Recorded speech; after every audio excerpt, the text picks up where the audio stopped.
பிதாவின் வாக்குத்தத்தம் நிறைவேற காத்திருப்பாய், பயப்படாதே. அப்போஸ்தலர் 1:5. ஆகையால் நீங்கள் எருசலேமை விட்டு போகாமல் என்னிடத்தில் கேள்விப்பட்ட பிதாவின் வாக்குத்தத்தம் நிறைவேற காத்திருங்கள் என்று கட்டளையிட்டார். எடுத்தோம் கவிழ்த்தோம் என்று எதையும் செய்யக்கூடாது என்று நமது முன்னோர்கள் சொல்லி வைத்திருக்கிறார்கள். இது நமது வேத சத்தியத்திற்கும் பொருந்தும், ஊழியத்திற்கும் பொருந்தும், கிறிஸ்தவ வாழ்வு எல்லாவற்றிற்கும் பொருந்தும். இன்றைய காலகட்டத்தில் நம்மை ஊழியம் என்ற பெயரில் சும்மா தூண்டிவிடுகிற ஏராளமானோர் கிளம்பியிருக்கிறார்கள். பிதாவின் வாக்குத்தத்தம், சித்தம் என எதையும் அவர்கள் கருத்தில் கொள்வதே இல்லை.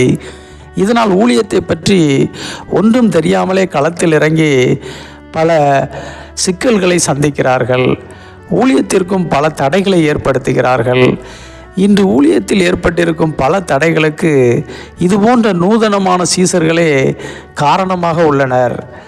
ஊழியம் செய்வதற்கு முன்பு ஒருவர் இயேசுவிற்கு நல்ல சீசனாக இருக்க வேண்டும். சீசன் ஆகாமல் களத்தில் இறங்கினால் அது பிசாசின் தூண்டுதலாக இருக்கும். இயேசுவின் சீசர்கள் இயேசுவிடம் பயிற்சி பெற்று அற்புதமான சீசர்களாக மாறிவிட்டனர்.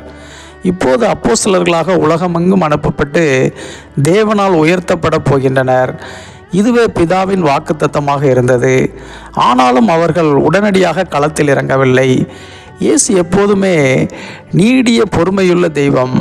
அவர் யாரையும் வீணாக தூண்டி விடுவதும் இல்லை, யாரையும் தவறாக வழி நடத்துவதும் இல்லை. அதைத்தான் தமது சீசர்களின் காரியத்தில் செய்தார். உலகம் முழுவதும் போய் சுவிசேஷத்தை அறிவிக்க சொன்னேனே, நீங்கள் இன்னும் ஏன் எருசலேமில் இருக்கிறீர்கள்? எருசலேமை விட்டு உலகமெங்கும் ஓடிப்போங்கள் என்று சொல்லி அவர்களை விரட்டிவிடவில்லை.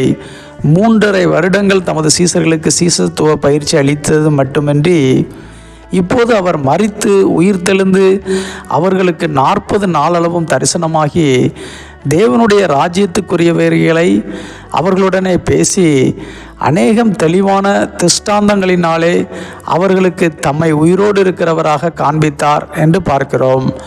அதன் பிறகும் கூட நீங்கள் எருசலேமை விட்டு போகாமல் என்னிடத்தில் கேள்விப்பட்ட பிதாவின் வாக்குத்தத்தம் நிறைவேற காத்திருங்கள் என்று கட்டளையிட்டார். இதுதான் இயேசுவின் சரியான வழிநடத்துதல். உங்கள் வாழ்விலும் பிசாசின் பலவிதமான தூண்டுதலினால் தவறாக செயல்பட்டு வாக்குத்தத்தத்தை இழந்து காணப்படுகிறீர்களா? பயப்படாதிருங்கள்.